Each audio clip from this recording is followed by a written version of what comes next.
Pourquoi suivre et avoir un rave? Pourrions-nous pas avoir notre propre avis? Écoute, c'est une bonne question qui d'ailleurs agace, on peut le dire ouvertement, énormément de couples. Il y en a marre, tu demandes toujours à ton rave, t'avais qu'à te marier avec, si on doit acheter une maison, quelle voiture on doit acheter, est-ce que c'est le moment de faire les choses, est-ce qu'on part ou pas en vacances dans tel et tel lieu, et ainsi de suite. Ça énerve d'avoir une personne étrangère à notre vie, comme si qu'on était des gamins, comme si qu'on avait besoin de quelqu'un d'extérieur alors qu'on doit gérer les choses en tant que couple. On est adulte, on est responsable et on fait ce qu'on a à faire. Ces personnes-là ont raison jusqu'à un certain degré. Ça veut dire quoi? Quand on pose la question à un rave, si on doit faire ou pas une chose, on ne vient pas prendre l'opinion du rave. Parce que ce que eux ils disent, en disant pourquoi tu demandes à ton rave, c'est comme si on disait est-ce qu'on a besoin de l'opinion du rave? Mais ils ont raison. On n'a pas besoin de l'opinion du rave, d'abord qui réussit sa vie de couple lui-même avant de nous dire si on doit réussir la nôtre. Et où aller ou pas aller, il n'a pas notre vie.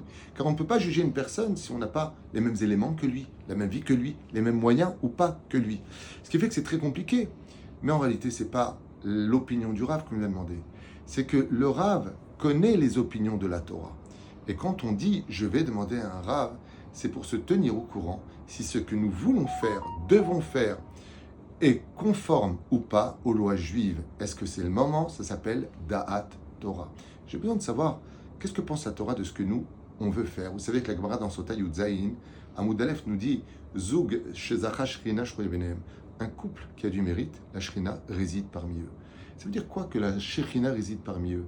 Eh bien, ça veut dire que l'Esprit divin vit parmi eux parce que ils vont demander si ce qu'ils veulent faire ou pas, si les lieux dans lesquels ils veulent aller ou pas, sont conformes aux lois juives et au judaïsme. Ce qui fait que quand une personne dit je vais aller dans tel et tel endroit, comme en Thaïlande, alors le Rav a le devoir de leur dire c'est un problème. Vérifiez d'abord que ce soit cachère. N'oubliez pas qu'on ne peut pas rentrer dans les temples d'idolâtrie. Il y a des statues, il y a toute forme d'interdits qui peuvent intervenir.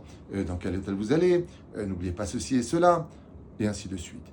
Donc le Rav va mettre en garde sur certaines données qui ne vont pas remettre en question la décision, mais justement les informer sur ceux qui ne le savaient pas de ce que la Torah leur avait demandé, pour lequel ils ont juré fidélité. C'est le rôle du Rav. Et n'oubliez pas ce que dit dans Maseret Avot, bientôt on va rentrer dans Pessah, Asel echarav vetistalek minasafek.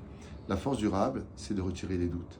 Et quand on sait où on pose les pieds en tenant la main à la Torah, alors il est certain que même si on devait tomber, la Torah nous rattrapera. Et ça, c'est le rôle du Rav. Merci Rav. Toda.